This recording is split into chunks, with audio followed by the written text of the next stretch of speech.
Hey guys, what's up everyone? Welcome back to the channel. This is Shivam Dwivedi and you are watching Prodex Adda। दोस्तों आज है class number 47 visit house property की class number 7 है। दोस्तों last class में house property complete कर चुके हैं, बट आज हम उसके करेंगे कुछ प्रैक्टिकल क्वेश्चंस, वो भी आईसीएसई स्टडी मैट के जो इंपॉर्टेंट क्वेश्चंस है वो सीरीज में लेकर आया हूँ। इस वीडियो लेक्चर सीरीज में कंप्लीट कर दूंगा। 5 क्वेश्चंस है और बहुत ही इंपॉर्टेंट क्वेश्चन है। इससे जितनी थ्योरी हमने पीछे पढ़ी ना उसके कॉन्सेप्ट्स आपको क्लियर हो जाएंगे। तो मेरी हम्बल रिक्वेस्ट है, हाथ जोड़ के अभी इससे विनती है कि प्लीज ये क्वेश्चंस करके जाना। बिना इस क्वेश्चन के आपको प्रॉब्लम्स रहेंगी, थ्योरेटिकल कॉन्सेप्ट आपके बूस्ट नहीं हो पाएंगे जब तक आप इन क्वेश्चंस को खुद सॉल्व नहीं करोगे। तो पहले मैं करवाऊंगा, फिर उनको समझना और उसके बाद खुद इन क्वेश्चंस को ट्राई करना। और बाकी सारे के सारे क्वेश्चन विद सॉल्यूशन आपको हमारे नोट्स टेलीग्राम चैनल प्रोडेक्स अड्डा पर अवेलेबल हैं। ठीक है, तो चलिए स्टार्ट करते हैं आज की क्लास का पहला क्वेश्चन। आप सभी लोग की स्क्रीन के ऊपर ये रहा। चलिए मेरे साथ क्वेश्चन पढ़िए। लिखा हुआ मिस्टर रमन एक को ऑनर है हाउस प्रॉपर्टी के along with his brother holding equal share in the property. देखिए जो मिस्टर रमन है ना, इनके पास जो प्रॉपर्टी है उसके 2 ऑनर है। एक तो एक खुद ऑनर है और दूसरा इनका भाई जो है वो को ऑनर है, यानी दोनों ने मिलकर एक प्रॉपर्टी को बाय किया है। म्युनिसिपल वैल्यूज प्रॉपर्टी की 1,60,000 है, फेयर रेंट 1,50,000 है, standard rent as per the rent control act 1,70,000 है और रेंट रिसीव हो रहा है 15,000 रुपए पर मंथ। ठीक है, ये सारी बेसिक इन्फॉर्मेशन दिए हैं जिससे सेक्शन 23 के थ्रू आप क्या निकाल पाओ, ग्रॉस एनुअल वैल्यू निकाल पाओ। आगे लिखा हुआ है the loan for the construction of this property is jointly taken. जो इस प्रॉपर्टी कंस्ट्रक्शन के लिए लोन लिया गया है वो दोनों भाइयों ने मिलकर जॉइंटली लिया है। फिर लिखा हुआ है and the interest charge by the bank is ₹25,000। यहाँ पर इंटरेस्ट की कैलकुलेशन नहीं करनी पड़ेगी क्योंकि क्वेश्चन आपको सीधा सीधा ब्याज दे रखा है निकाल के 25,000 रुपए। Out of which 21,000 has been paid. लेकिन 25,000 में से अभी जो ब्याज है वो सिर्फ 21,000 ही पे किया है। तो दोस्तों आपकी जानकारी के लिए बता दूं, सेक्शन 24B में आपको इंटरेस्ट की डिडक्शन पेड बेसिस पर नहीं मिलती है। यानी अगर आपका इंटरेस्ट ड्यू 25,000 है, इवन आपने पे नहीं किया, still you are eligible to get entire deduction ₹25,000। इस क्वेश्चन में 25 में से 21,000 पे कर दिया तो इट डजंट मीन कि आप 21,000 की ही डिडक्शन लो, आपको डिडक्शन पूरे 25,000 की मिल जाएगी ड्यू बेसिस पर। ठीक है, फिर आगे लिखा हुआ है interest on the unpaid interest is ₹450। यानी जो इंटरेस्ट हम 4,000 नहीं दे पाए इस वजह से बैंक ने उस अनपेड इंटरेस्ट के ऊपर एक और इंटरेस्ट चार्ज कर दिया 450, उसकी आपको कोई डिडक्शन नहीं मिलेगी। लिखा हुआ है Raman and his brother have taken a fresh loan and interest charge on that loan is ₹5,000। देखिए इस पुराने वाले लोन को चुकाने के लिए उन्होंने एक नया लोन लिया। आपकी जानकारी के लिए बताऊं, सेक्शन 24B के अंदर इंटरेस्ट ऑन बोरिंग जो होती है उसकी डिडक्शन तो मिलती ही मिलती है, और साथ में अगर आपने पुराने लोन को चुकाने के लिए कोई फ्रेश लोन लिया हुआ है तो उस लोन की भी आपको डिडक्शन दे दी जाती है। तो यानी यहाँ पर एक तो आपको 25,000 की डिडक्शन मिलेगी और 5,000 की डिडक्शन मिलेगी। नीचे लिखा है म्युनिसिपल टैक्सेस पेड जो है वो 5,100 रुपीज़ है जो कि टेनेंट के द्वारा दिए गए। दोस्तों इसकी डिडक्शन नहीं मिलेगी। पूछो क्यों? क्योंकि 5,100 पे तो किए गए बट किराएदार के द्वारा पे किए गए। हमने साफ साफ पढ़ा था कि म्युनिसिपल टैक्स की डिडक्शन तब मिलती है जब 2 कंडीशन फुलफिल हो। पहली पेड बाय द ऑनर और दूसरी actually paid by the owner, मतलब कि एक्चुअली में पे करना है, ड्यू बेसिस पर डिडक्शन नहीं मिलेगी, पेड बेसिस पर मिलेगी। कंप्यूट करना है the income from this property chargeable in the hands of mister Raman in the assessment year 24-25। Assessment year 24-25 के अंदर रमन की जो इनकम है वो कितनी होगी ये हमें फाइंड आउट करके दिखाना है, वो भी हाउस प्रॉपर्टी से। इसका मतलब ये है कि इस प्रॉपर्टी के 2 हिस्से हैं, 2 को ऑनर है। तो पहले हम नॉर्मल हाउस प्रॉपर्टी की इनकम को कैलकुलेट करेंगे, फिर उसमें जो रमन का हिस्सा है 50%, हम जो भी हाउस प्रॉपर्टी इनकम आएगी उसको 2 हिस्सों में डिवाइड कर देंगे। इसमें आधा हिस्सा रमन का होगा, आधा उसके भाई का होगा। तो कोई डाउट? करें सॉल्व? तो चलिए इसका सोल्यूशन करना शुरू करते हैं। तो पहले तो हम हाउस प्रॉपर्टी का पूरा फॉर्मेट बना लेंगे और फॉर्मेट बनाने के बाद फिर हम जो भी वर्किंग नोट वगैरह बनाने होंगे वो साथ के साथ बनाते हुए चलेंगे। तो चलिए, तो क्वेश्चन नंबर 1 का सोल्यूशन हम करने के लिए जा रहे हैं। तो यहाँ पर मैं लिख देता हूँ लाइक सोल्यूशन नंबर 1। ठीक है, क्या है बताइए? Calculation of income from house property of mister Raman ही है कि नमन है? रमन। ठीक है, mister Raman for the previous year, simple से इतना ले देता हूं, प्रीवियस ईयर कितना 23-24। प्रीवियस ईयर क्या है हमारा 23-24, ठीक है। हमें income under the head of house property निकालनी है। तो अभी सोल्यूशन तो बाद में, पहले वो फॉर्मूला ड्रॉ कर लेते हैं जिसमें income under the head of house property निकाली जाती है। तो सबसे पहले हम निकालते हैं अपने पास ग्रॉस एनुअल वैल्यू। क्या निकालते हैं? ग्रॉस एनुअल वैल्यू, जिसको बोलते हैं GAV, ग्रॉस एनुअल वैल्यू, ठीक है। अभी इसके लिए हम क्या बनाएंगे? वर्किंग नोट बना देंगे, वर्किंग नोट नंबर 1। फिर हम उसमें से माइनस करते हैं म्युनिसिपल टैक्सेस। क्या माइनस करते हैं? Municipal taxes. और म्युनिसिपल टैक्सेस तभी पे करते हैं या माइनस करते हैं जब ऑनर ने दिया हो और रियलिटी में इसकी पेमेंट की हो ऑनर ने, पेड बेसिस पर, ड्यू बेसिस पर नहीं मिलती, ठीक है। फिर उसको माइनस कर लेने के बाद हमारे पास आ जाती है हमारी नेट एनुअल वैल्यू, NAV, जिसको शॉर्ट फॉर्म में बोला जाता है, ठीक है। इसके बाद हम इसके अंदर 2 डिडक्शन माइनस करते हैं। मैं उम्मीद करता हूँ ये फॉर्मूला तो आपको याद हो गया। सेक्शन 24 है स्टैंडर्ड डिडक्शन, सेक्शन 24 भी इंटरेस्ट ऑन बोरोइंग्स की, ठीक है। तो 2 डिडक्शन हम इसमें से माइनस कर देंगे, that is standard deduction under section 24A, that is interest on borrowings, that is interest on borrowings, sorry standard deduction, ठीक है, 30% ऑफ NAV।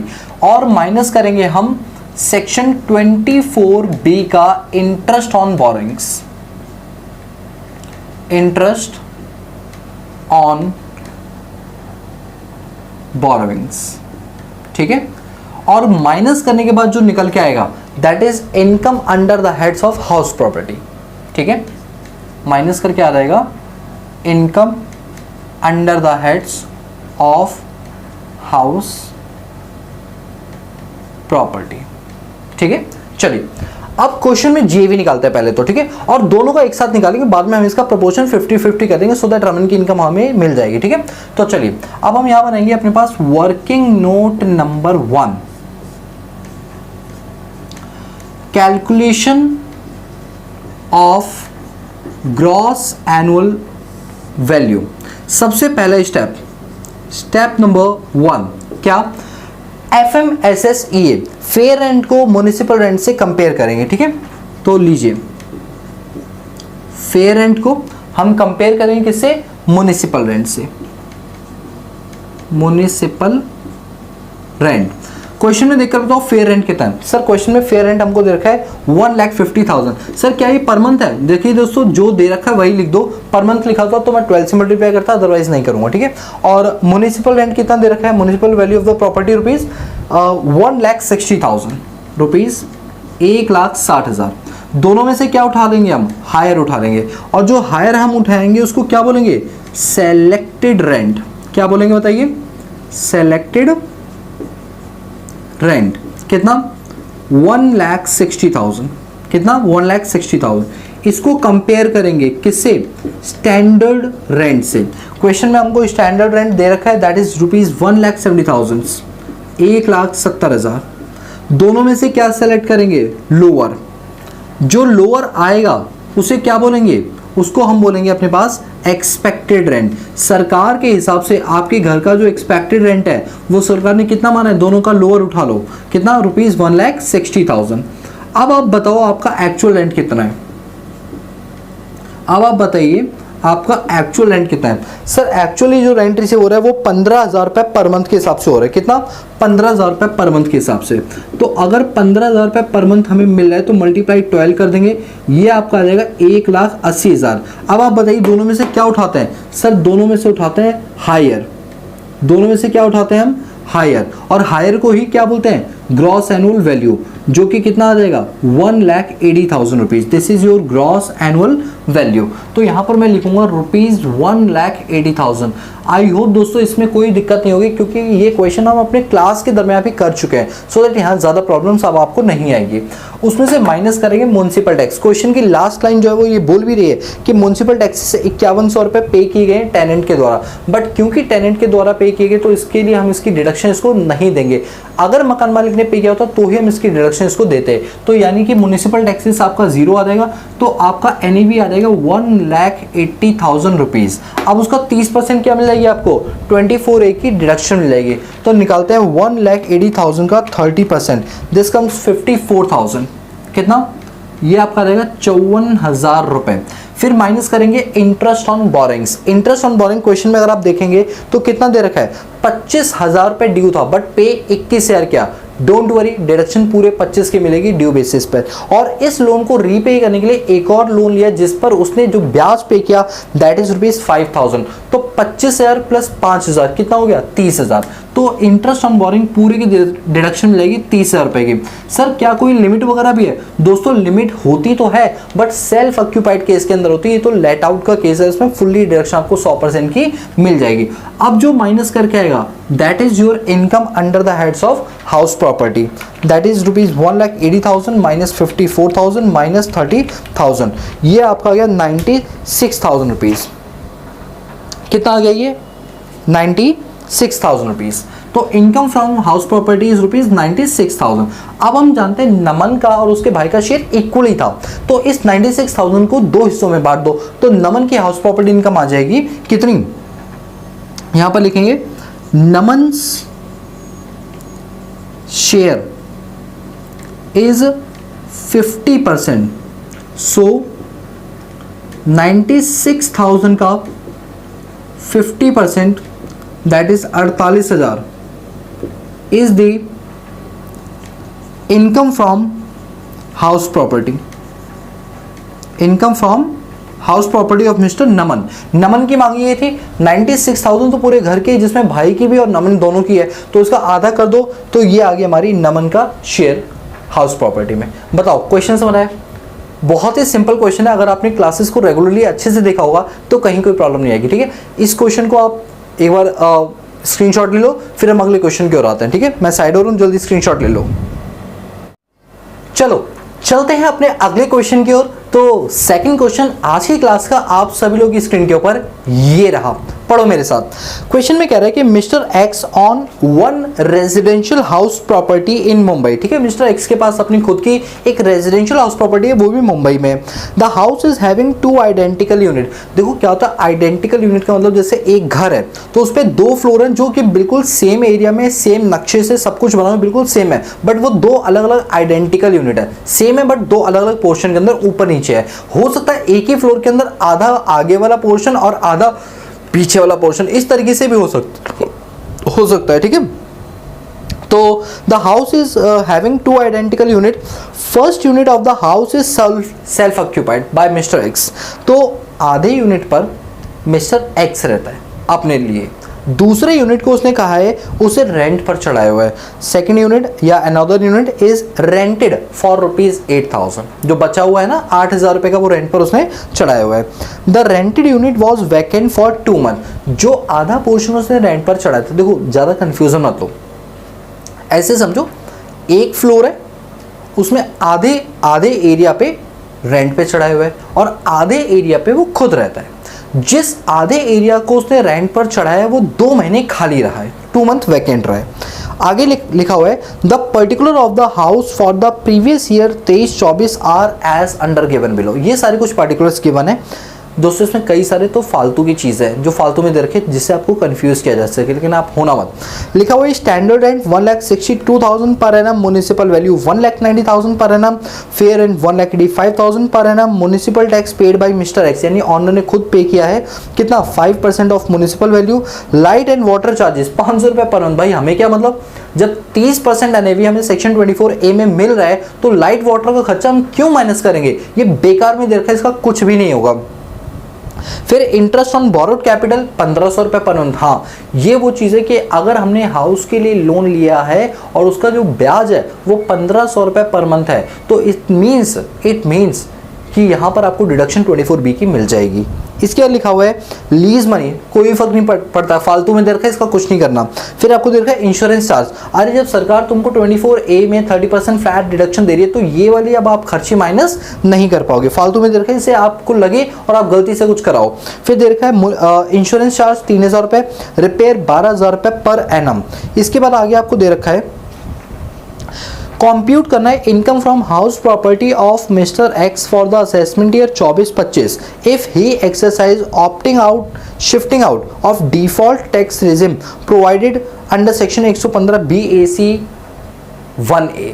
यानी कि वो न्यू टैक्स रिजिम से ओल्ड टैक्स रिजिम की ओर जाना चाहता है, डिफॉल्ट टैक्स रिजिम से वो अपने पास ऑप्शनल टैक्स रिजिम की ओर शिफ्ट होना चाहता है, तो इससे वो सारी डिडक्शन उसको मिल जाएंगी जो शायद न्यू टैक्स रिजिम होल्डर को नहीं मिल पाती। तो चलिए सॉल्व करते हैं। देखो मुझे इतना समझ आया कि एक यूनिट के दो इक्वल यूनिट है जिसमें आधा यूनिट सेल्फ ऑक्यूपाइड है और आधा यूनिट उसका क्या है, लेट आउट है। हमें दो यूनिट का काम करना है, तो ये फॉर्मेट रेडीमेड है दोस्तों। आज की बात तो पिछले क्वेश्चन में से सिर्फ डिजिट आता, हटा दिए फॉर्मेट वही, लेकिन आप आई होप समझ पा रहे हो। देखो मैं बार बार लिखूंगा, वीडियो उतनी लंबी जाएगी, आपको नहीं लगता मैंने सही किया है? सही किया ना, मैं वैसे भी सही करता हूँ अब इधर ठीक है। तो हमें कंपटीशन करनी है मिस्टर एक्स की, ठीक है। Competition of income under rate of house property of mister x for the previous year 23-24, ठीक है। अब मैं क्या करूँगा, इसके दो हिस्से करूंगा, आधा हिस्सा सेल्फ ऑक्यूपाइड, आधा हिस्सा लेट आउट। तो मैं इसको ना एक ही फॉर्मेट में दो पार्ट में डिवाइड कर दूंगा। ये देखो मैं इसके ना दो फॉर्मेट बना दूंगा, दो कॉलम बना दूंगा। ये लो, बताइए एक हिस्सा मुझे क्या करना है सर? एक हिस्से को आपको करना है सेल्फ ऑक्यूपाइड और एक हिस्से को करना है लेट आउट। तो एसओ मतलब सेल्फ ऑक्यूपाइड और एलओ मतलब लेट आउट, समझ गए ना भाई? मैं दो बार ये चीजें लिखूंगा, टाइम वेस्ट नहीं होगा, मैं एक ही बार करूंगा। स्मार्ट वर्क किसी को तो बोलते हैं, ठीक है। चलो, तो मिस्टर एक्स के पास एक हाउस प्रॉपर्टी मुंबई में, दो आइडेंटिकल यूनिट है। पहले आइडेंटिकल यूनिट को सेल्फ ऑक्यूपाइड किया उसने खुद रहने के लिए, और दूसरे आइडेंटिकल यूनिट को उसने रेंट पर चढ़ाया 8,000 रुपये पर मंथ, और जिसमें 2 महीने वैकेंट रहा। चलो मुझे समझ में आ गया कि जो एक्चुअल रेंट है ना वो 8,000 है। दोस्तों ये वाली कैलकुलेशन मैंने अपने पास एज इट इज लिखी रखी है कि जीएवी निकालने के लिए फेयर रेंट और म्युनिसिपल रेंट में से हायर लेना और सिलेक्टेड रेंट और स्टैंडर्ड रेंट का लोअर लेना, एक्सपेक्टेड और एक्चुअल रेंट में से हायर लेना होता है। तो ये मैंने 8,000 यहाँ पर लिख दिए। अच्छा, क्वेश्चन में एक चीज और लिखी हुई थी कि 2 महीने घर वैकेंट रहा है। इसका मतलब है मैं यहां पर इस तरीके से 2V लिख देता हूं। 2V मतलब 2 मंथ, V मतलब वैकेंट, इससे मुझे समझ आ जाएगा। तो ये मैंने शॉर्टकट की यूज की है, ठीक है। इसके बाद आगे लिखा हुआ है ड्यूरिंग द पर्टिकुलर, ये सारे आपको दे रखे हैं।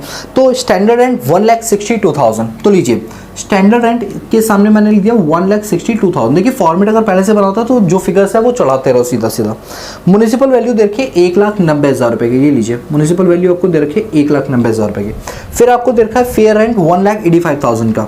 अब आप मुझे बताओ, फेयर रेंट 1,85,000 का दे रखा है, म्युनिसिपल वैल्यू 190 की, दोनों में से क्या उठाएंगे? हायर उठाएंगे। कितना आ जाएगा? 1,90,000। उस हायर को क्या बोलेंगे? Selected rent. हम सेलेक्टेड रेंट को कंपेयर करेंगे स्टैंडर्ड रेंट से, क्या उठाएंगे? लोअर उठाएंगे, और उसको क्या बोलेंगे? Expected rent. तो 1,62,000 आ गया, ठीक है। अब एक काम करते हैं, मैंने आपको बताया था वैकेंसी वाला जो केस होता है उसमें जो सेक्शन लगता है that is section 23 subsection 1 clause C. बताइए क्या लगता है? Section 23 subsection 1 clause C, vacant वाले केस में। तो देखिए जब वैकेंट का केस होता है तो गवर्नमेंट कहती है आप ना पहले 12 महीने के हिसाब से पूरा कैलकुलेट कर लो। कितने महीने के हिसाब से? 12 महीने के हिसाब से। तो मैं अभी एक्चुअल रेंट को पूरे 12 महीने के हिसाब से ले रहा हूं, तो ये आपका आ जाएगा 96,000। हमने पढ़ा था कि जब वैकेंसी वाला केस होता है, वैकेंसी वाला केस होता है, अभी यहाँ पर एक्सपेक्टेड रेंट 162 आ गया, एक्चुअल रेंट, अच्छा एक्चुअल रेंट 8,000 था ना, पता नहीं क्यों मुझे फिगर बहुत कम सी लग रही है। कहाँ लिखा हुआ है? Another unit is rented out ₹8,000। हाँ दे तो 8 ही रखी है, वैसे मुझे ऐसा फील हो रहा था कि 8 है, थोड़ा अटपटा सा लग रहा था मुझे। चलिए कोई बात नहीं। और आपका एक्सपेक्टेड रेंट आ गया, ठीक है 1,62,000। अब मुझे एक बात बताओ, मैं अभी इसको इससे कंपेयर नहीं करूंगा। पूछो क्यों? क्योंकि ये फेयर रेंट तो पूरे यूनिट का दे रखा है, म्युनिसिपल रेंट तो पूरे यूनिट का दे रखा है, सेलेक्टेड रेंट तो पूरे यूनिट का दे रखा है, जबकि लेट आउट प्रॉपर्टी तो सिर्फ 50% है ना। आई होप आप मेरा पॉइंट समझ गए होंगे। इसका मतलब है कि 1,60,000 तो पूरे यूनिट का है, जबकि 8,000 रुपए का रेंट तो आधे यूनिट से लिया हुआ है। तो क्या इनका कोई कंपैरिजन पॉसिबल है? Answer is no. या तो मैं इसको पूरे 2 यूनिट का बनाऊं या मैं इसको आधे यूनिट में कर दूं। बेहतर क्या है? लेट आउट कितना यूनिट है? आधा यूनिट। तो मैं इसको हाफ कर देता हूं, एक्सपेक्टेड रेंट को ना 2 से डिवाइड कर देता हूं, तो ये आ जाएगा मेरा 81,000 रुपीज। क्योंकि लेट आउट जो है ना वो मेरी आधी प्रॉपर्टी लेट आउट है, तो मैं जितने भी फिगर्स है उसको पहले पूरा पूरा ले देता हूं। या आप चाहो तो स्टार्टिंग से आधा कर लो, ये लो स्टार्टिंग से ही हाफ ऑफ कर लो। अगर आपको प्रॉब्लम ना हो ना तो हाफ ऑफ कर लेना, अगर प्रॉब्लम हो रही हो तो यहाँ पर आ जाएगा आपका 81,000 रुपीज, ठीक है। तो 81,000 आ गया और ये आ गया आपका 96,000। अब मैंने क्या आपको बताया था कि जब वैकेंसी वाला केस होता है ना तो पूरे 12 महीने की कैलकुलेशन लो। तो पहले मैंने एक्चुअल रेंट को 12 महीने से लिया। मैंने आपको बताया था कि पहले कंपेयर करो 12 महीने के हिसाब से कौन सी वैल्यू बढ़ी आ रही है? एक्चुअल रेंट बढ़ा रहे हैं। देखो 81,000 और 96,000 क्या बढ़ा रहा है? Actual rent. तो जब वैकेंसी का केस होता है, इन केस ऑफ वैकेंसी, जब वैकेंसी का केस होता है और आपका एक्चुअल रेंट बड़ा आता है एक्सपेक्टेड रेंट से, तो ग्रॉस एनुअल वैल्यू ली जाती है एक्चुअल रेंट मल्टीप्लाई 12 महीने माइनस वैकेंट। आपको पता है, मैंने ये बताया था आपको कि जब कभी भी एक्चुअल रेंट बड़ा आता है एक्सपेक्टेड रेंट से, तो जीएवी लेते हैं एक्चुअल रेंट इंटू में 12 महीने और वैकेंसी को माइनस कर देते हैं। तो बताइए मेरा एक्चुअल रेंट कितना है? 8,000 इंटू में 12 माइनस कर देंगे वैकेंट का मंथ। कितने मंथ वैकेंट रहा? 2 महीने। तो कितना है? 10। तो ये कितना आ गया? 80,000। ये कितना आ गया? 80,000। तो ग्रॉस एनुअल वैल्यू आपकी कितनी आ गई? 80,000 रुपए की आ गई। Gross annual value let out वाले केस में कितनी आ गई? 80,000 रुपए आ गई। ठीक है। म्युनिसिपल टैक्स, क्वेश्चन में बताइए म्युनिसिपल टैक्स कितना है? सर म्युनिसिपल टैक्स आपका 5% ऑफ म्युनिसिपल वैल्यूएशन। अब आप मुझे बताओ, गलती मत करना, 1,90,000 का 5% मत कर देना भाई। 1,90,000 पूरे का था, मेरा लेटर प्रॉपर्टी तो हाफ था ना, तो 1,90,000 का पहले हाफ करो, कितना आएगा? 85,000। 85,000 का लो 5%, लीजिए भाई 85,000 का 5%, दिस कम्स 4250। एक मिनट,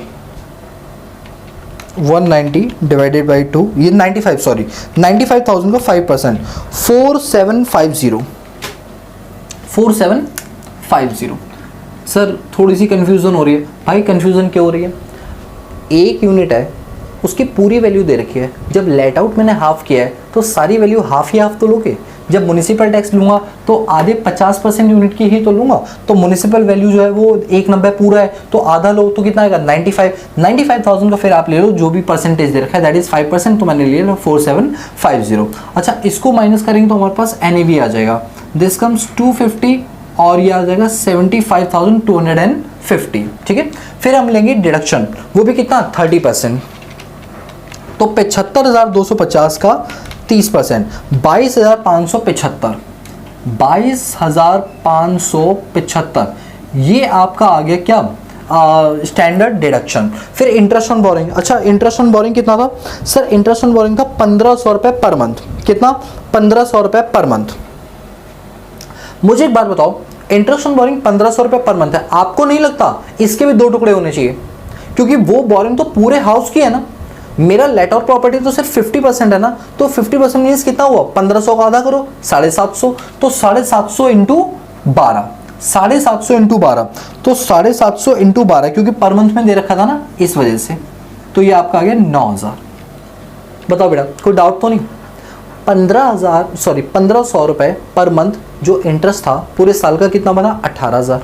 बट वो पूरी प्रॉपर्टी के बना ना, मैं तो अभी आधी प्रॉपर्टी की बात करूँ तो 18,000 का आधा 9,000 माइनस कर दिया। यहां से मेरी income under head of house property आ जाएगी। ठीक है, चलो बात करते कितनी आएगी। तो 75,250 माइनस 22,575 माइनस 9,000, दिस कम्स 43,675। 43,675 ये आ गए।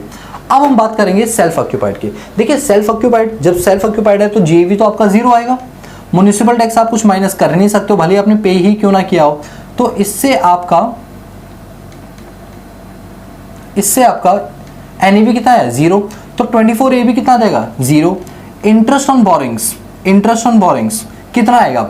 सर हमें याद है सेल्फ ऑक्यूपाइड के केस में अगर हम 3 की 3 कंडीशन फुलफिल कर दे तो 2 लाख की मिलती थी मैक्सिमम, नहीं तो 30,000 की। तो क्या माने, आप एक काम करो, आप ये मान लो तीनों कंडीशन फुलफिल है, तो क्या 2 लाख लिख दो? नहीं, मेरा इंटरेस्ट कितना है? 1,500 था ना पर मंथ, आधी प्रॉपर्टी थी 750, 750 इंटू 12 कितना हुआ? 9,000। तो आप इंटरेस्ट कितना माइनस कर पाओगे? सिर्फ 9,000। तो इसका मतलब है कि जो मेरी हाउस प्रॉपर्टी सेल्फ ऑक्यूपाइड है उससे मुझे लॉस हुआ, और जो मेरी लेट आउट है उससे मुझे प्रॉफिट हुआ। तो टोटल प्रॉफिट कितना हुआ हाउस प्रॉपर्टी से? तो 43,675 में से 9,000 माइनस कर दो, मेरी इनकम हुई है 34,675। भाई देखो एक चीज जानना, जब भी सेल्फ ऑक्यूपाइड का केस होगा तो उससे हमेशा लॉस होगा। क्यों? क्योंकि आपने जो बोरोइंग की है उससे नेगेटिव फिगर आएगी, क्योंकि सेल्फ ऑक्यूपाइड के इसमें तो इनकम होती नहीं ना, तो लॉस आनी ऑब्वियस सी बात है। तो इस प्रॉफिट से इस लॉस को माइनस कर दिया, इसको बोलते हैं इंट्रा हेड एडजस्टमेंट। लिख लो नोट्स में अभी के अभी, ये मैंने क्या किया है? Intra head adjustment. चलो मैं यहाँ लिख भी देता हूँ, यहाँ पर मैंने किया है इंट्रा हेड एडजस्टमेंट।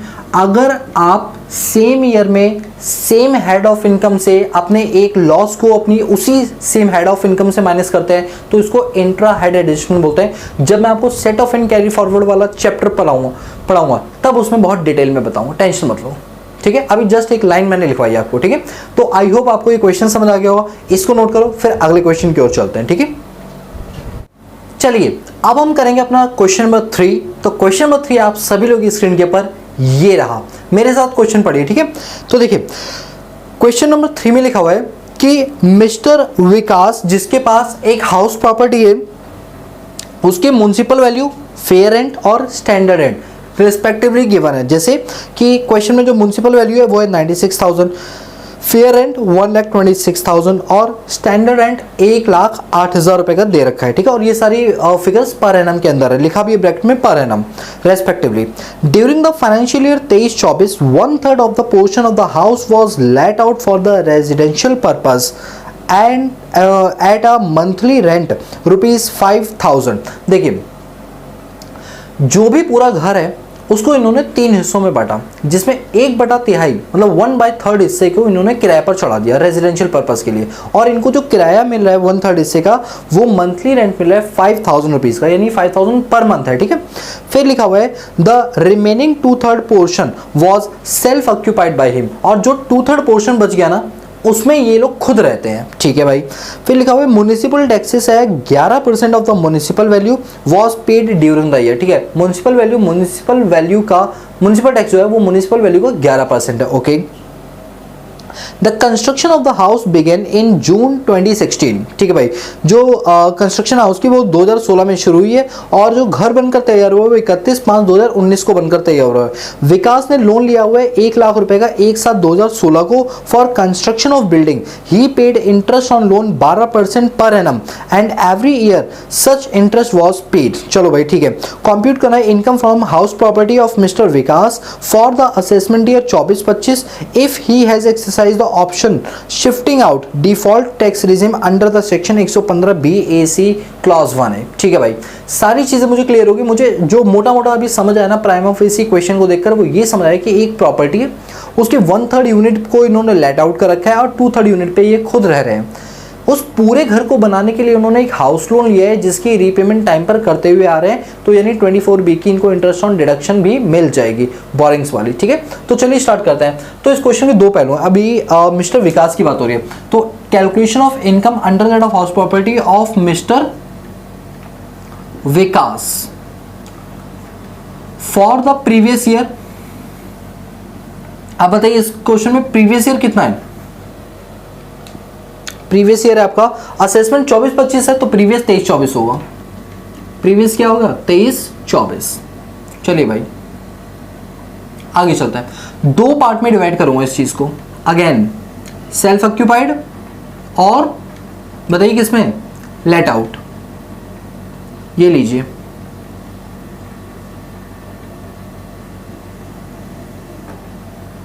एसओ और एलओ लेट आउट, ठीक है। इसके अंदर हम इसको क्लासिफाई करेंगे। कोई डाउट? चलिए पढ़ते हैं क्वेश्चन को एक बार। तो मिस्टर विकास के पास हाउस प्रॉपर्टी जिसके म्युनिसिपल वैल्यू आपको दे रखे 96,000 रुपीज, ठीक है भाई। म्युनिसिपल वैल्यू मैं यहाँ लिखूंगा 96,000, लेकिन दोस्तों जानते हो मैं 96,000 पूरा नहीं लिखूंगा, क्योंकि जब मेरा घर 1/3 पोर्शन पे लेट आउट है तो मैं इसका सिर्फ 1/3 पार्ट लूंगा, 1/3, ठीक है। इसके बाद और क्या दे रखा है आपको? फेयर रेंट दे रखा है 1,26,000 रुपए का, 1,26,000 रुपए का फेयर रेंट दे रखा है 1/3 करके, ठीक है। अब आप पहले 1/3 को हटा दो, दोनों में से हायर क्या है? 1,26, समझ रहे? तो 1,26 ही क्या बन जाएगा मेरा? सिलेक्टेड रेंट बन जाएगा। 1,26 इंटू 1/3, 3 से लास्ट में डिवाइड कर दूं, बार बार करने में टाइम वेस्ट होगा ना, इसलिए। फिर आगे लिखा हुआ है कि स्टैंडर्ड रेंट है 1,08,000 रुपए का। अगेन 1,08,000 का 1/3। सर 1/3 क्यों कर रहे हो? क्योंकि पूरी प्रॉपर्टी को लेट आउट नहीं किया, उसका 1/3 पोर्शन ही लेट आउट किया, तो जो भी वैल्यूज हैं वो पूरी प्रॉपर्टी के, तो मैं 1/3 अपने पोर्शन का निकाल ले रहा हूँ जो लेट आउट किया हुआ है, सिर्फ उसका, ठीक है। तो अब इन दोनों में से क्या लेंगे हम? लोअर। लोअर कितना है? 1,08,000। लोअर कितना है? 1,08,000। उसका कितना लेंगे 1/3। तो चलिए 1,08,000 का 1/3 आ गया 36,000 रुपीज़, 36,000 रुपये। कितना आ गया 36,000 रुपये आ गया। ठीक है, अब देखते हैं एक्चुअल रेंट क्या बोल रहे हैं।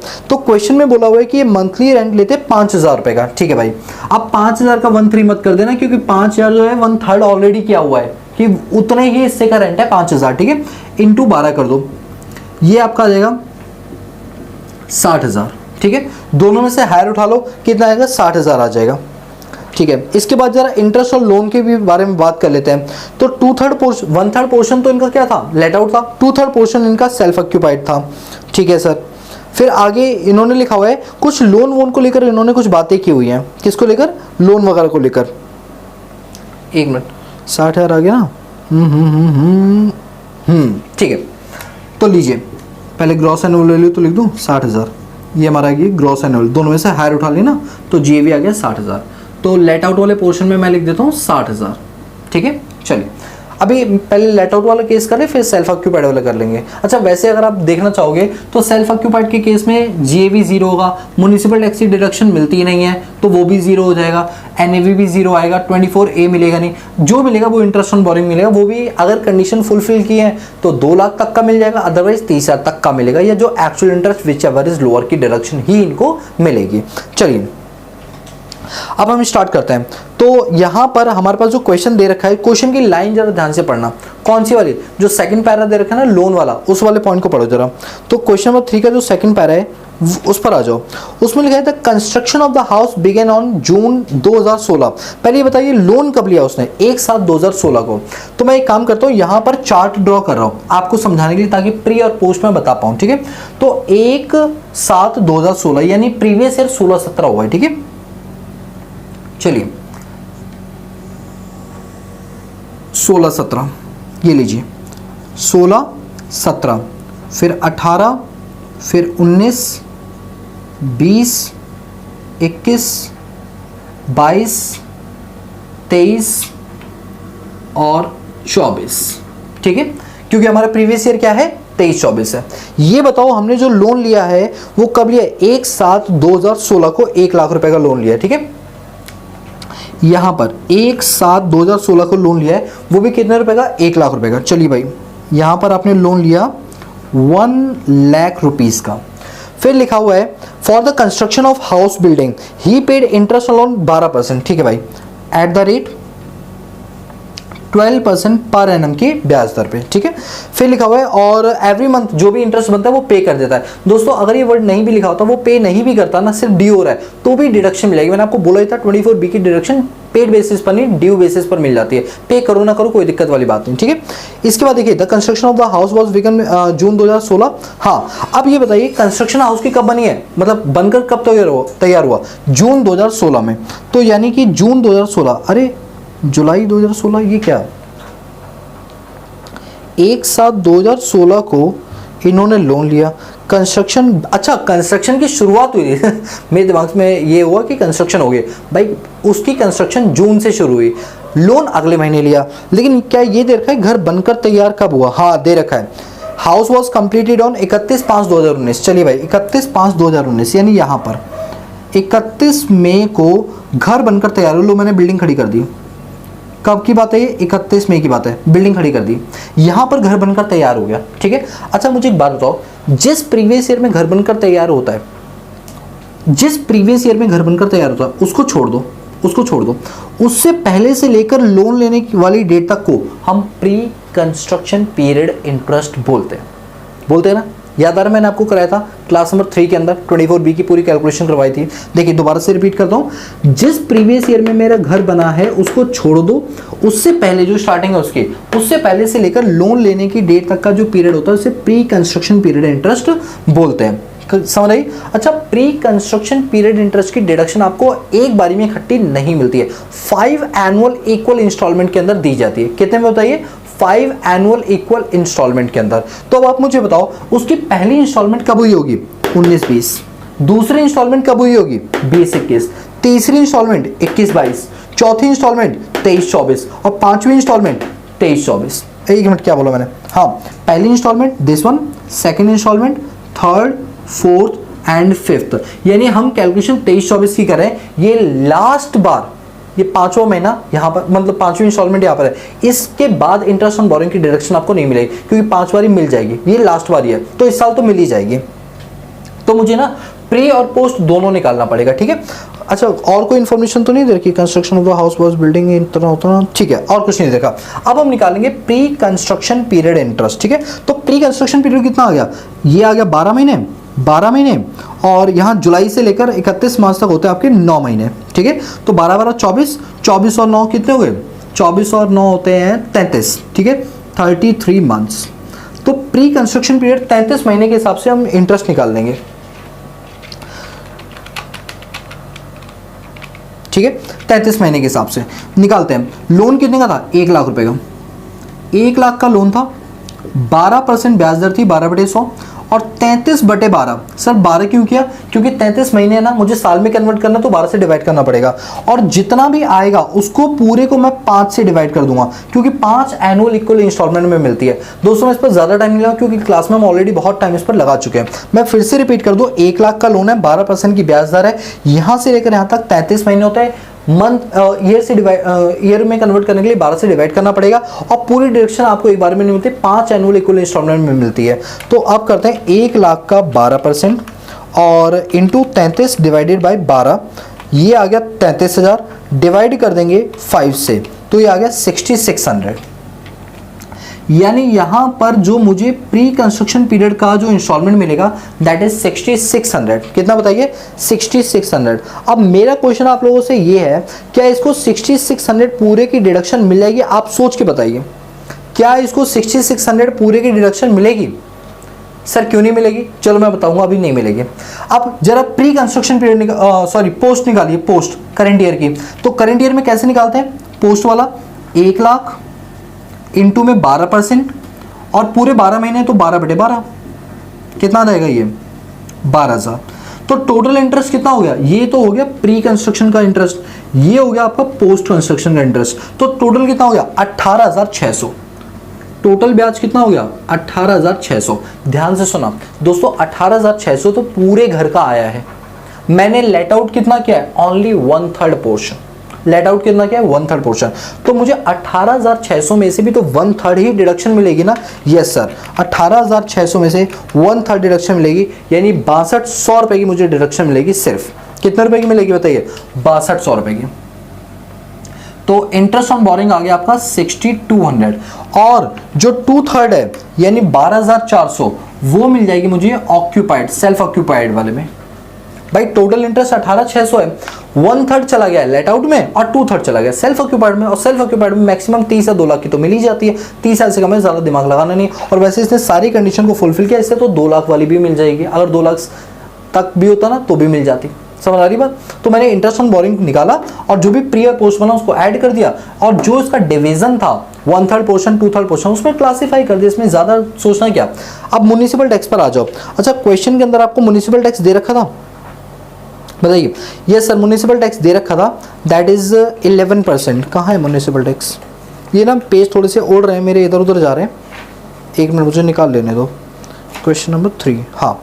इसके बाद municipal tax yes 11% of the municipal tax paid during the year, 11%। अब म्युनिसिपल वैल्यू कितनी है 96,000, बट अभी 96,000 का देखो पहले मैं निकालूंगा 11%, कितना आया 10,560। 10,560 तो पूरे घर का है ना, मेरा घर तो लेट आउट 1/3 था ना, तो मैं इसको डिवाइड कर दूंगा 3 से, ये आ गया 3250 नहीं 3520। इतना म्युनिसिपल टैक्स में माइनस कर दूंगा, माइनस 60,000, दिस कम्स 56,480। फिर मैं 30% NAV लूंगा इसका, विच कम्स 16,944, वो भी माइनस कर दूंगा, तो 56,480 माइनस 16,944 माइनस 6,200, दिस कम्स 33,336। और ये लॉस आ गया 12,400 रुपए का। तो एक से हमारा लॉस आ रहा है, एक से हमारी क्या आ रही है, इनकम आ रही है। दोनों का इंट्रा हेड एडजस्टमेंट कर दो, आपकी इनकम आ जाएगी। मतलब इसको माइनस कर दो 12,400 को, तो इनकम आ गया हाउस प्रॉपर्टी से 20,936, जिसमें सेल्फ ऑक्यूपाइड का भी जोड़ दिया और लेट आउट का भी जोड़ दिया। बताइए क्वेश्चन बहुत इजी, जानते हो दोस्तों, अगर मुझसे एक बार क्वेश्चन समझ लोगे ना, उसके बाद दिमाग में लगाओगे तो क्लियर कट समझ आ जाएगा, ज़्यादा कुछ कॉम्प्लिकेशन है ही नहीं। क्योंकि क्लास के दरमियान ही हम इतने बड़े बड़े क्वेश्चन कर चुके हैं कि अब ये क्वेश्चन लग ही नहीं रहे। सर हमको तो लग रहा है, तो फिर लगाओ ठीक है, तो इस क्वेश्चन को नोट करो, फिर अगले क्वेश्चन की ओर चलते हैं। नोट कर लो जल्दी से। चलिए चलते हैं क्वेश्चन नंबर 4 की ओर और अपनी अंडरस्टैंडिंग को और भी ज्यादा इनहांस करते हैं। तो चलिए आज की क्लास का 4th क्वेश्चन आप सभी लोगों की स्क्रीन के ऊपर ये रहा। पढ़िए क्वेश्चन नंबर 4 में बोला हुआ है, ये थोड़ा सा डिफरेंट क्वेश्चन है बाकी क्वेश्चन से, मजा आएगा देखना पढ़ के। लिखा हुआ है Mrs Rohini Ravi a citizen of the USA. चलिए भाई पहला क्वेश्चन आया कि सिटीजन कहाँ के है, ये यूएसए के है।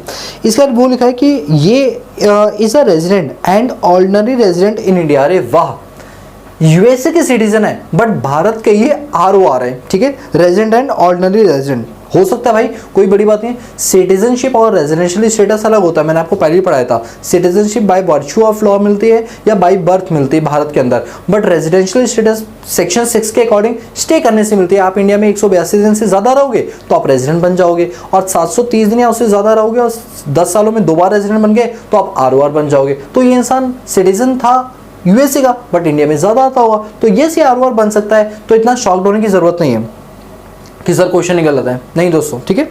आगे लिखा हुआ है India during the financial year 23-24 she owns a house property at Los Angeles. अरे वाह, यूएसए की तो ये तो होना ही था, ठीक है।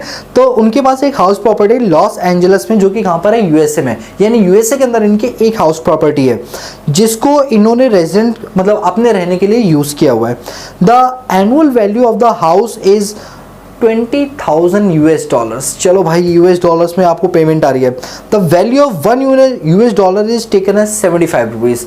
दोस्तों ये पूरी मक्खनबाजी कर रहा है कि आप शायद डॉलर्स को रुपीस में कन्वर्ट करके इसकी जीएवी निकाल लो। दोस्तों मेरी बात को ध्यान से सुनिए, किसी आरओआर की प्रॉपर्टी नो डाउट मैं जानता हूं ग्लोबल लेवल पर टैक्स होती है, चाहे वो इंडिया में कमाई हो विदेश में कमाई हो। अभी ये जो प्रॉपर्टी है ना, तुमने डॉलर्स में बाहर कमाई है ना, तो ये इंडिया के अंदर निल ली जाएगी। पूछो क्यों? क्योंकि तुमने वहां पर कमाई है, तुम्हारे इनकम एक्यूरेटाइज वहां पर हुई है। हाउस प्रॉपर्टी के केस में बताया था मैंने आपको कि जब तक वो इनकम आप भारत में लेकर नहीं आओगे वो टैक्स नहीं की जाएगी। इसका मतलब लॉस एंजल्स में जो आपने इनकम कमाई है वो भारत में टैक्स नहीं की जाएगी, उसकी जो ग्रॉस एनुअल वैल्यू वगैरह है सब कुछ निल ले ली जाएगी। बोलो क्लियर है? क्यों नहीं ली जाएगी? क्योंकि वो रेजिडेंशियल पर्पस के लिए यूज की गई है, ठीक है। आगे पढ़ते हैं। इसके अब मतलब ये पॉइंट हमारा बेकार हो गया, बिल्कुल पैराग्राफ बिल्कुल बेकार है। अगले पैराग्राफ पर आते हैं। She took ownership and position of a flat in Chennai. ये हुई ना बात, अब वो भारत में आई है चेन्नई के अंदर, तो वो कह रही है कि चेन्नई में ना उसने एक पोजीशन लिया है, मतलब रहने के लिए फ्लैट लिया है। वो भी कब? 1/7/2023 को, यानी 1 जुलाई 2023 को उसने एक फ्लैट लिया है। Which is use for self occupation, मतलब उसमें वो खुद रहेगी, ठीक है, और उसके साथ एक जना रहेगा जिसका नाम क्या है, रवि, ठीक है। Self occupation while she is in India, मतलब वो कह रहे जब जब मैं भारत में आऊंगी तो मैंने एक भारत में चेन्नई में फ्लैट ले लिया, मैं होटल्स में रुकूंगी, पैसा खर्च होगा तो बेहतर एक फ्लैट ले लूं, और इंडिया में आना जाना लगा ही रहता है, आरओआर जो है, ठीक है। इसके लिखा हुआ है the flat was used by her for 7 month only during the year, मतलब इस प्रीवियस ईयर के अंदर सिर्फ 7 महीने ही घर उसका यूज हुआ है, इससे कोई फर्क नहीं पड़ता, 7 महीने यूज हुआ है। सेल्फ ऑक्यूपाइड है, तुम 12 महीने रहो, 1 महीने रहो, नहीं रहो, उससे कोई फर्क नहीं पड़ता, वो सेल्फ ऑक्यूपाइड प्रॉपर्टी ही मानी जाएगी। The flat was used by her for 7 month only during the year ended 31/3/2024, यानी कि यहाँ पर बात हो रही है 23-24 प्रीवियस ईयर की। The municipal valuation is ₹3,84,000 per annum and the fair rent is ₹4,20,000 per annum. She paid the following corporation of Chennai. Property tax देते हैं 16,200, सेविज टैक्स देती हैं 1,800 रुपए। अच्छा मुझे एक बात बताइए, जब वो फ्लैट में खुद रह रही हैं तो उस फ्लैट की फेयर वैल्यू, म्युनिसिपल वैल्यू या ये टैक्सेस से कोई फर्क पड़ेगा? भाई ये सब चीजें तब काम आती है जब हमें जेवी निकालनी हो, और जेवी तब निकलता है जब लेट आउट हो। मतलब इस क्वेश्चन ने भर भर के कंफ्यूजन दे रखी है कि बच्चा कुछ तो फिगर्स के साथ करेगा, कुछ तो खिलवाड़ करेगा, शायद वो कुछ गलत कर बैठे, तो आपको गलत नहीं करना। वो बुलाएगी लेकिन जाने का नहीं, ये तुम्हें बोलेगा कि कुछ तो होगा इस फिगर का, आप कहना नहीं दोस्त, हर वो दी हुई चीज़ अच्छी नहीं होती, हर दी हुई फिगर यूज नहीं होती, ठीक है। सर डायलॉग बाजी बंद करके क्वेश्चन पर आओ। ओके आओ क्वेश्चन पर आओ। She had taken a loan from standard Chartered bank in June 2021। ये है आप उनके काम की चीज़, क्योंकि उसने बैंक से लोन लिया हुआ है, ठीक है। सेल्फ ऑक्यूपाइड प्रॉपर्टी केस में अगर लोन लिया हुआ है तो मैक्सिमम डिडक्शन या तो 30 की मिलेगी या 2 लाख की मिलेगी। देखते हैं क्या होता है। इसने लोन लिया है जून 2021 में for purchase of this flat. Very good, ठीक है भैया, लिया है। और जो इंटरेस्ट पे किया जा रहा है वो पीरियड दे रखा है 1/4/2023 को पे किया गया 49,200 का, फिर 1/4/2023 से लेकर 30/6/2023 तक दिया गया 50,800 रुपए का, और 1/7/2023 से लेकर 31/3/2024 तक दिया गया 1,31,300 रुपीज़ का। अगर हम देखें तो यहाँ पर जो इंटरेस्ट बनकर आ रहा है दैट इज 49,200 प्लस 50,800 प्लस 1,31,300, तो टोटल 2,31,300 का भी हमारा ब्याज बना है। टोटल अभी कर लिया जस्ट दिमाग में सेट करने के लिए। She had a house property in Bangalore which was sold in March 2020 in respect of this house. देखिए इसका बैंगलोर में एक हाउस था, क्योंकि चेन्नई में से हाउस खरीदना था तो बैंगलोर वाला हाउस इसने बेच दिया और बेच दिया। She received arrear of rent rupees 60,000 इन मार्च 2024, यानी कि इसका कोई रेंट बकाया होगा बैंगलोर वाले हाउस का जो अब इसे रिसीव हो रहा है, एरियर ऑफ रेंट। मैंने आपको बताया था section 25A arrear of rent, पीछे से बैक डेट से आपने कुछ रेंट को इंक्रीज किया वो आपको मिलता है, उस पर 30% की डिडक्शन आपको मिल जाती है। तो amount has not been charge, मतलब उसने इससे पहले इस अमाउंट के ऊपर टैक्स नहीं दिया है। तो आपको अब इसकी इनकम बतानी है कि इसकी इनकम कितनी होगी। चलो अब आप मुझे बताओ, जो इसका लॉस एंजल्स में घर है, क्या उसकी आप कोई इनकम चार्ज करोगे? बताइए, नहीं करोगे।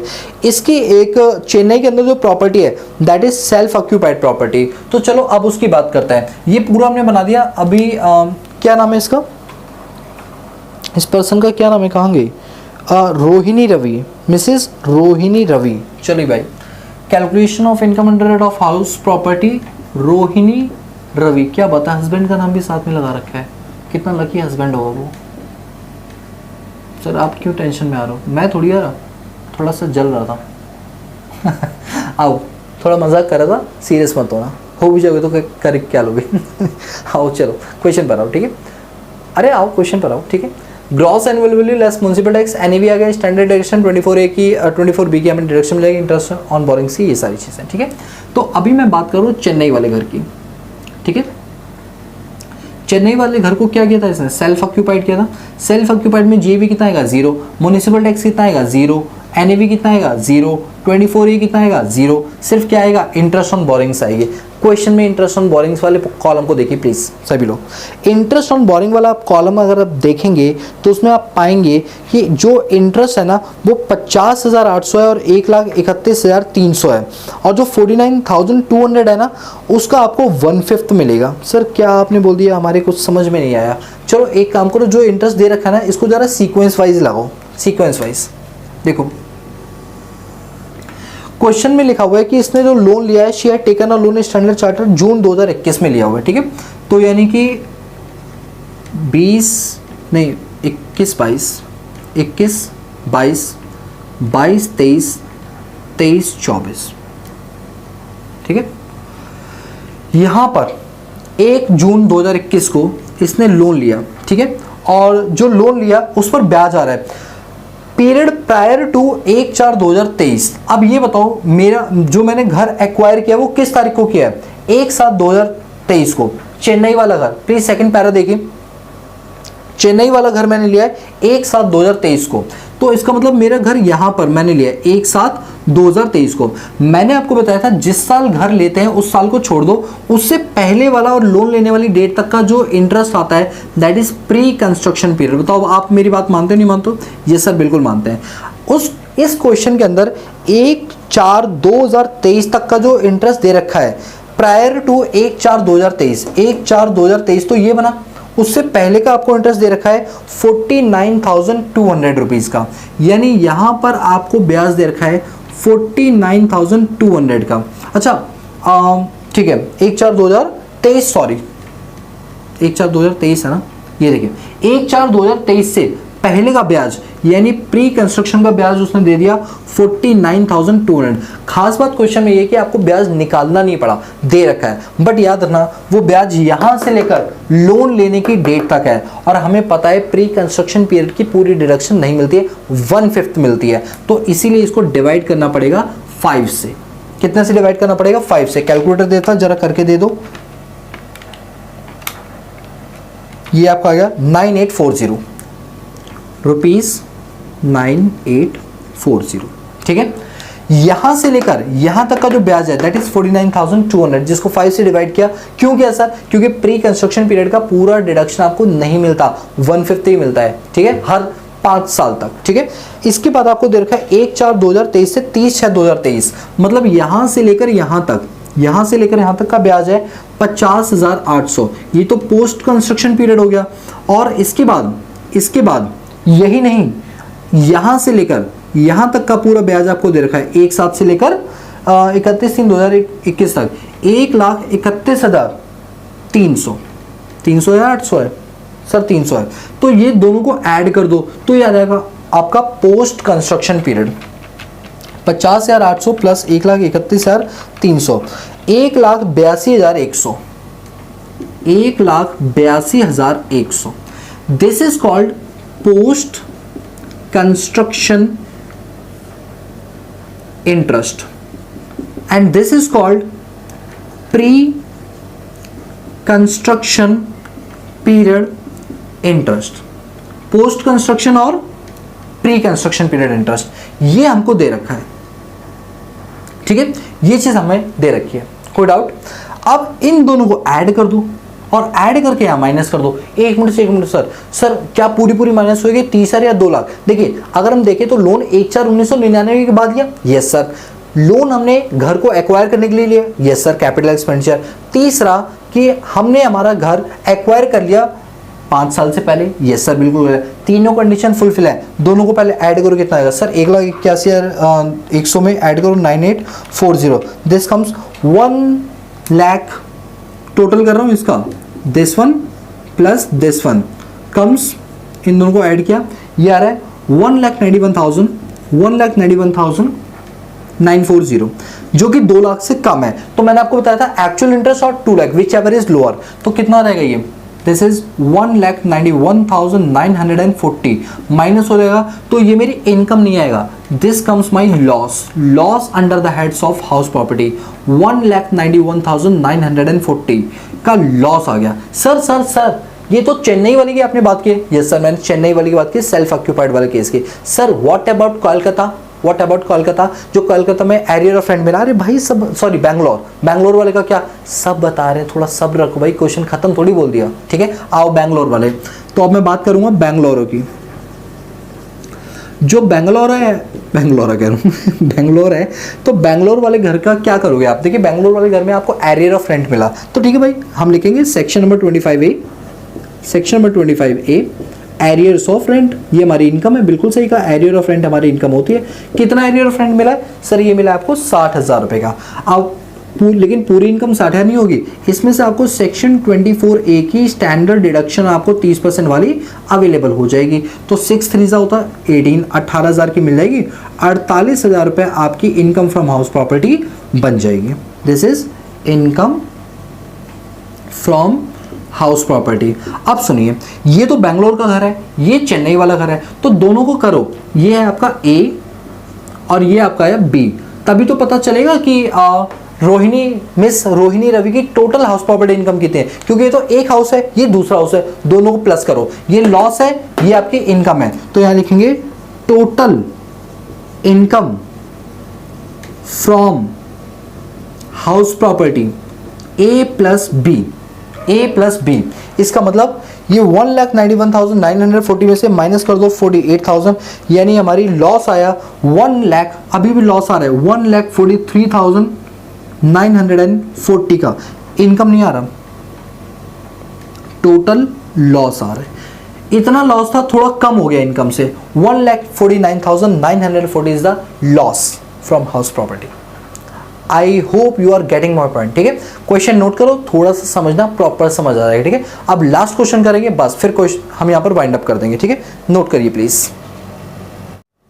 चलिए आज की क्लास का लास्ट क्वेश्चन अब हम करने के लिए आ रहे हैं। थोड़ा सा ये लेंथी क्वेश्चन है बट है बहुत इजी। अगर आप ध्यान से पढ़ोगे ना और प्रोविजंस आपको आते हैं तो प्रॉब्लम नहीं होगी, बट क्वेश्चन की लेंथ देख के तो डेफिनेटली हर इंसान डर सकता है, बट पढ़ोगे समझोगे तो बनोगे होशियार और हर चीज़ बड़ी लगेगी आपको इजी। तो चलिए शुरू करते हैं आज की क्लास का फिफ्थ क्वेश्चन। आप सभी लोग की मोबाइल स्क्रीन के ऊपर ये रहा, देखिए क्वेश्चन नंबर 5 में लिखा हुआ है टू ब्रदर अरुण और बिमल, भाई साहब ये दोनों भाई हैं, सगे भाई हैं, ठीक है। लिखा हुआ है आर को owner of house property with equal share, ठीक है भाई, दोनों का इक्वल शेयर है 50-50%। The property was constructed during the financial year 15-16, ठीक है। उस हाउस प्रॉपर्टी की कंस्ट्रक्शन 15-16 के अंदर, डेट नहीं दे रखी बट ईयर दे दिया इन्होंने। आगे लिखा हुआ है the property consist of 8 identical unit and is situated in Kochi. Kochi के अंदर 8 आइडेंटिकल यूनिट है। आप ऐसे समझिए इन्होंने 4 फ्लोर बनाई होंगी और एक फ्लोर के भी 2 पार्टीशन आगे और पीछे, फ्रंट और बैक वाला किया होगा। तो ऐसे करते हुए इनके 8 आइडेंटिकल यूनिट्स हो गए। कितनी? 8 आइडेंटिकल यूनिट। सर इमेजिन बहुत अच्छा करते हो, क्या वो 8 फ्लोर नहीं हो सकती? दोस्तों नॉर्मली 8 फ्लोर बनाने का टेंडर मिल नहीं पाता ना, वो ठेकेदारों को मिल जाता है बड़े बड़े प्रोजेक्ट्स में। एक रेजिडेंशियल नॉर्मल इंसान लोग थोड़ा नहीं ले पाते, 4-5 फ्लोर तक ये अलाउ है। इस वजह से मैंने एज्यूम किया 4 फ्लोर होंगे और एक फ्लोर पे आगे पीछे फ्रंट बैक करते 2 आइडेंटिकल यूनिट्स होंगे, तो ये 8 हो गए, ठीक है। बाकी आप 8 फ्लोर समझना चाहो समझ लो, उससे कोई दिक्कत थोड़ी, आंसर में कोई कमी नहीं आएगी, ठीक है। मैं थोड़ा बहुत आगे तक का सोच रहा था। फिर लिखा हुआ है कोच्चि में प्रॉपर्टी है during the financial year 23-24 each को owner occupy 1 unit of the residence, यानी कि फाइनेंशियल ईयर 23-24 मतलब ये हमारा फाइनेंशियल ईयर 23-24 ही है, जो प्रीवियस ईयर है ना हमारा वो 23-24 है। उस 23-24 के अंदर ऑनर ने दोनों के दोनों को ऑनर ने एक यूनिट ऑक्यूपाई कर ली है अपने खुद के रहने के लिए, ठीक है। और जो 6 यूनिट बची, देखो टोटल कितनी थी? 8 आइडेंटिकल यूनिट। अब 8 में से दोनों एक ले लेंगे तो 2 चली गई, कितना बचा? 6 आइडेंटिकल यूनिट जो है उनको हमने 12,000 रुपए पर मंथ पे चढ़ा दिया। कितने पर? 12,000 पर मंथ के ऊपर हमने चढ़ा दिया पर यूनिट, ठीक है भाई। यानी एक यूनिट जो है वो 12,000 के, तो 6 यानी 72,000 हो गए। इसके बाद लिखा हुआ the municipal value of the house property is rupees 9 lakh. पूरे हाउस प्रॉपर्टी की म्युनिसिपल वैल्यू 9 लाख रुपए दे रखी है। The municipal taxes are 20% of the municipal value. Municipal value का 20% क्या है? आपका म्युनिसिपल टैक्स है। Paid during the year the other expenses were as follow, ठीक है। क्या क्या है? जैसे रिपेयर दे रखा है 40,000 रुपए का, इंश्योरेंस प्रीमियम दे रखा है। दोस्तों जानकारी के लिए बता दूं, जानबूझ के दिया है जिससे आप ये डिडक्शन क्लेम करो। सरकार ने सेक्शन 24A बनाया है इसलिए कि छोटे मोटे खर्चे वगैरह जो होते हैं वो आप क्लेम मत करो, सीधा फ्लैट 30% की डिडक्शन आप क्लेम कर लो। तो इसका आपको कुछ नहीं करना, जानबूझ के दिया है कि आप कुछ करो, ठीक है। फिर लिखा हुआ है interest payable on loan taken for construction of a house, ठीक है। जो आप इंटरेस्ट वगैरह पे करोगे, जो आपने लोन लिया वो कितने का है? 3 लाख रुपए का for construction of house. Loan नहीं है, ब्याज है। लोन नहीं है, ब्याज है। लिखा हुआ है ना interest on loan, interest payable on loan 3 lakh rupees, ठीक है। फिर लिखा हुआ है कि अरुण जो है could not occupy his unit for 6 month as he was transfer to Chennai, he does not have on any other house. जो अरुण है ना वो उस घर में 6 महीने से ज़्यादा नहीं रह पाए क्योंकि उनका ट्रांसफ़र कर दिया गया चेन्नई में, तो बेचारे वो उस घर में रह ही नहीं पाए 6 महीने से ज़्यादा। चलो भाई उसे कोई फ़र्क नहीं पड़ता, सेल्फ ऑक्यूपाइड चाहे तुम 1 महीने रहो चाहे बिल्कुल मत रहो, उससे कोई फ़र्क नहीं पड़ता, ठीक है। फिर लिखा the other income of mister Arun and Bimal are 2,90,000 और 1,80,000। इनकम फ्रॉम अदर सोर्स दे रखा है। फिलहाल अभी हाउस प्रॉपर्टी की बात करें, इनकम फ्रॉम अदर सोर्स से फिलहाल कोई मतलब नहीं है। हाँ अगर वो हमसे टैक्स की लायबिलिटी पूछेगा तो हाउस प्रॉपर्टी और अदर सोर्स को जोड़ के GTI NTI वगैरह निकालना होगा। आगे लिखा हुआ है कंप्यूट करो income under that of house property. तो दोस्तों जो ऊपर वाली लाइन थी ना, जो अदर इनकम है वो टोटली इररिलेवेंट है, उसको हमें फिर कुछ नहीं करना क्योंकि क्वेश्चन क्या बोला है, हमें सिर्फ हाउस प्रॉपर्टी की इनकम निकालनी है। तो वो लिखे compute the income under the heads of house property and total income of 2 brothers. चलो भाई यहाँ बोल दिया गया टोटल इनकम बताओ, इसका मतलब जो अदर इनकम है वो भी इसमें काम में आ जाएगी, ठीक है। तो दोनों की टोटल इनकम बताओ और लिखा हुआ है कि असेसमेंट ईयर हमारा 24-25 होगा और जो हम टैक्स पे करेंगे वो डिफॉल्ट टैक्स रिजिम से करेंगे, दैट इज सेक्शन 115 BAC, ठीक है। फिर लिखा हुआ है also show the competition income under have if they have both exercise the option of shifting out default tax regime provided under section 115 से। क्वेश्चन बड़ा मजेदार है। क्वेश्चन का जो डेटा दे रखा है आप उसको दो तरीके से सॉल्व करके दिखाओ। एक तरीका आप हमें ये बताइए कि अगर इन्होंने डिफॉल्ट टैक्स रेजिम ली हुई है तो क्या होगा, और डिफॉल्ट टैक्स रेजिम नहीं लेकर इन्होंने शिफ्टिंग आउट कर दिया सेक्शन 115 बीएसी क्लॉज 1A के अंदर तो क्या होगा। इसके बाद आगे क्वेश्चन में क्या दे रखा है, हाँ बस इतना ही क्वेश्चन आपको दे रखा है। आगे देख लेते हैं कहीं कुछ दे तो नहीं रखा। हाँ अभी आगे क्वेश्चन में कुछ भी आपको नहीं दे रखा। चलिए भाई अब हम करते हैं। अब मुझे जो समझ में आया ना वो ये समझ आया, देखिए तो 25% देखिए ये 8 यूनिट थी तो और 2 यूनिट इनकी खुद की सेल्फ ऑक्यूपाइड है, तो 2 डिवाइडेड बाई 8 इंटू 100, इसका मतलब 25%, पूरे को 100 समझ लो, 100 में से 25% सेल्फ ऑक्यूपाइड है और 75% क्या है आपका लेट आउट है। 75% क्या है लेट आउट है। तो अभी हमने किया calculation of income of house property of 2 brothers 2 brothers कर दें, यस सर कर दो। 2 ब्रदर्स को क्या दिक्कत है, लो 2 ब्रदर्स 2 भाई, ठीक है। और इनका 25% एरिया क्या है सेल्फ ऑक्यूपाइड है और बचा हुआ 75% एरिया क्या है इनका डीम्ड, मतलब deem to be let out नहीं बल्कि लेट आउट है, ठीक है। चलिए तो इसको मैं 2 पार्ट में डिवाइड करूंगा, ये लो, ठीक है। इस वाले को बोलेंगे सेल्फ ऑक्यूपाइड और इधर वाले को बोलेंगे लेट आउट एलओ।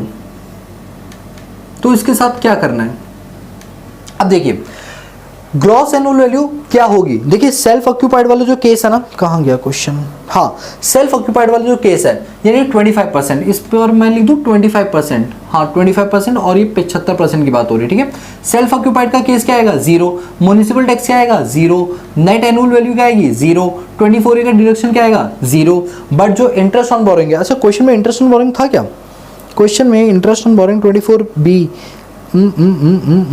कहाँ गया, एक बार क्वेश्चन देख लेते हैं कि इंटरेस्ट ऑन बोरिंग की कोई बात बोली गई है। हाँ interest on loan for construction of house तो बोला गया 3 लाख रुपए का, लेकिन आपकी जानकारी के लिए बता दूं, अगर ये डिफॉल्ट टैक्स रेजिम में आ रहे हैं तो इन्हें 24B की डिडक्शन नहीं मिलेगी। यानी ये वाला जो मैं केस कर रहा हूं ये कौन से वाले केस के लिए कर रहा हूं, डिफॉल्ट टैक्स रेजिम के लिए कर रहा हूं, ठीक है। डिफॉल्ट टैक्स रेजिम के लिए ये पॉइंट मैं अपने पास कर रहा हूं और इस वाले केस के अंदर आपको 24B की डिडक्शन नहीं दी जाती। ये मैंने आपको थ्योरी की क्लास में पढ़ाया था, जब 3rd क्लास पढ़ाई थी ना उस प्रॉपर्टी की, उसमें बताया था 24B की डिडक्शन नहीं दी जाएगी अगर असेसियन डिफॉल्ट टैक्स रेजिम ऑप्ट किया। सर अभी तक तो दे रहे थे दोस्तों, वो शिफ्टिंग आउट था, डिफॉल्ट से शिफ्ट होके वो पुराने टैक्स रेजिम में जा रहे थे तभी मिल रही थी, ठीक है। तो इस वाले केस के अंदर आपको कोई डिडक्शन नहीं मिलेगी, ना तो अरुण को मिलेगी ना ही बिमल को मिलेगी, ठीक है। तो ये देखिए सेल्फ ऑक्यूपाइड वाले केस के अंदर इसमें कोई आपको डिडक्शन यहाँ पर अवेलेबल नहीं कराई जाएगी। तो इनकम फ्रॉम हाउस प्रॉपर्टी एक तरह की 0 आ गई, यानी आपकी नील आ गई। बोलो समझ आई बात। अब हम बात करेंगे कि इसी वाले डिफॉल्ट टैक्स रेजिम के अंदर अब जो 75% प्रॉपर्टी है ना उसके साथ क्या किया जाएगा। देखिए क्वेश्चन को पढ़िए, 75% प्रॉपर्टी का क्या करते हैं, पहले हम जेवी निकाल लेते हैं, 75% के प्रॉपर्टी का जेवी निकाल लेते हैं। तो जेवी की कैलकुलेशन करते हैं। Working note number 1, calculation of gross annual value. Step number 1 that is fair rent को कंपेयर करो किसके साथ बताइए, म्युनिसिपल रेंट के साथ, म्युनिसिपल रेंट के साथ। और सेकंड स्टेप था म्युनिसिपल रेंट को कंपेयर करो किसके साथ, अरे सॉरी म्युनिसिपल रेंट थोड़ी, सिलेक्टेड रेंट, यहां से जो सेलेक्ट होगा ना उसको सिलेक्टेड रेंट बोलेंगे, उसको कंपेयर करो स्टैंडर्ड रेंट के साथ। नंबर 3 स्टैंडर्ड रेंट को कंपेयर करो किसके साथ, एक्चुअल रेंट के साथ, एक्चुअल रेंट के साथ। विच एवर इज हायर वाला हमारा क्या बन जाएगा, ग्रॉस एनुअल वैल्यू बन जाएगी, ठीक है। चलिए अब जरा क्वेश्चन में देखिए म्युनिसिपल टैक्सेस वगैरह कितना दे रखा है, कहाँ गया यार क्वेश्चन ना, बार बार मुझसे पेज उड़े जा रहा है यहाँ पे, ठीक है, हवा की वजह से। तो यहाँ पे हमारा चलो चेक करते हैं। मुझे सेकंड पैराग्राफ में दिख रहा है ड्यूरिंग द फाइनेंशियल ईयर 23-24 को owner occupied one of the residence 6 month का, ये वो 12,000 रुपये पर मंथ मेरा आ गया एक्चुअल रेंट। ये लीजिए 12,000 रुपये मेरा आ गया actual rent, that is rupees 1,44,000 rupees. ठीक है, इसके बाद आगे क्या दे रखा है हमको, म्युनिसिपल वैल्यू दे रखी है 9 लाख रुपए की। अब बच्ची गलती क्या करेंगे, जो म्युनिसिपल वैल्यू वो पूरा 9 लाख ले लेंगे। दोस्तों अब मुझे एक बात बताओ, ये 9 लाख तो पूरे घर की है ना, हम जीएवी तो सिर्फ 75% घर की निकाल रहे हैं ना, 25% तो सेल्फ ऑक्यूपाइड था, तो हमें इसका कितना लेना चाहिए, 75% लेना चाहिए। कितना लेना चाहिए, 75%। ठीक है, और देखिए और क्या दे रखा है, म्युनिसिपल वैल्यू हो गया, और म्युनिसिपल टैक्स जो है ना वो 20% है। यहाँ पर मैं लिख भी देता हूँ at the rate 20% of municipal value. ठीक है, तो अभी बाद में करेंगे, पहले फेयर रेंट वगैरह ढूंढ लो। अच्छा, इस क्वेश्चन में फेयर रेंट वगैरह तो मुझे लग नहीं रहा, फेयर रेंट या स्टैंडर्ड रेंट वगैरह कुछ आपको दे रखा हो। नो, नहीं दे रखा। चलो नहीं दे रखा, कोई बात नहीं। पहले मैं 9 लाख का, कहाँ गया, 9 लाख का 75% निकालता हूँ, 6,75,000। ये आपका आ गया 6,75,000। ये कितना है बताइए, अभी 0। दोनों में से हायर कितना है, हायर उठाओ, दैट इज 6,75,000। क्या यहाँ पर स्टैंडर्ड रेंट है, नहीं है, तो क्या उठाओगे, लोअर। अब लोअर 0 मत उठा लेना, जब वहां पर स्टैंडर्ड रेंट लग ही नहीं रहा, सर आपको कैसे पता, अरे दे नहीं रखा ना, दे नहीं रखा इसका मतलब नहीं लगता। इसका मतलब मेरा जो स्टैंडर्ड जो मेरा एक्सपेक्टेड रेंट है, जो मेरा एक्सपेक्टेड रेंट है वो कितना आ जाएगा, 6,75,000। कितना आ जाएगा, 6,75,000 आ जाएगा। देखिए दोस्तों, एक बात मैं आपको बताना चाहूंगा, यहाँ पर एक छोटी सी मिस्टेक हो गई, पता है क्या, ये हमने 12,000 इंटू 12 ले लिया, जबकि ऐसा नहीं करना चाहिए था। पूछो क्यों, क्योंकि 12,000 तो एक आइडेंटिकल यूनिट की है ना, हमारे पास टोटल आइडेंटिकल यूनिट कितनी थी, 8। 2 क्या थी, सेल्फ ऑक्यूपाइड, 6 क्या बची, लेट आउट। तो इसका मतलब ये तो एक यूनिट का साल भर का है ना, तो 6 यूनिट के लिए 6 से मल्टीप्लाई नहीं करना पड़ेगा। यस, और देखिए जो 3 पॉइंट दे रखे हैं ना, उसके अंदर एक नीचे पॉइंट दे रखा है, 3 पॉइंट्स है ना, 1 2 3 करके, उसके नीचे एक पॉइंट दे रखा है कि जो घर में लेट आउट किया है वो 4 महीने, मतलब उसकी एक यूनिट 4 महीने खाली रही है। तो अगर एक यूनिट से किराया 12,000 रुपए का आता है, एक यूनिट से किराया 12,000 रुपए का आता है, 4 महीने वो खाली था, तो क्या ये किराया हमको मिला होगा, आंसर इज नो, ये किराया हमको नहीं मिला होगा, तो माइनस करना पड़ेगा। तो ये आएगा आपका 12,000 इंटू 12 इंटू 6, दिस कम्स 8,64,000। इसमें से माइनस कर देंगे 12,000 इंटू में 4 मंथ यानी 4, दिस कम्स 48,000। तो 8,64,000 माइनस 48,000, 8,16,000। एक्चुअल रेंट कितना आ गया, 8,16,000।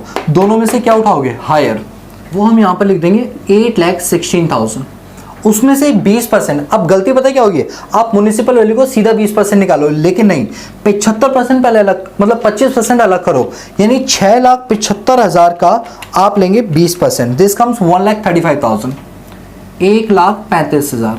ये आप माइनस करेंगे तो 8,16,000 में से ये जाएगा तो बचेगा 6,81,000 रुपीज़, और इसके बाद 30% इसका माइनस कर देंगे, दिस कम्स 2,04,300 रुपीज़। अब माइनस करेंगे इंटरेस्ट ऑन बोरिंग्स। क्वेश्चन में देखो इंटरेस्ट ऑन लोन दे रखा है 3 लाख, 3 लाख पूरे घर का, पूरे घर का, लेकिन हम 75% लेंगे सिर्फ यहाँ पर, तो 3 लाख का 75% आया 2,25,000। कितना, 2,25,000 माइनस कर दो, इनकम फ्रॉम हाउस प्रॉपर्टी आ जाएगी, 2,25,000 plus 2,04,300 minus 6,81,000, 2,51,700 is the income from house property. 2,51,700 रुपये आ गया। और क्योंकि ये 2 भाइयों का मिलाकर था, तो उनका इंडिविजुअल शेयर कितना आ गया, ये आ गया 1,25,850, ये भी आ गया 1,25,850, इंडिविजुअल शेयर दोनों भाइयों का आ गया। ठीक है, दोनों भाई को इंडिविजुअल शेयर आ गया, बोलो क्लियर है।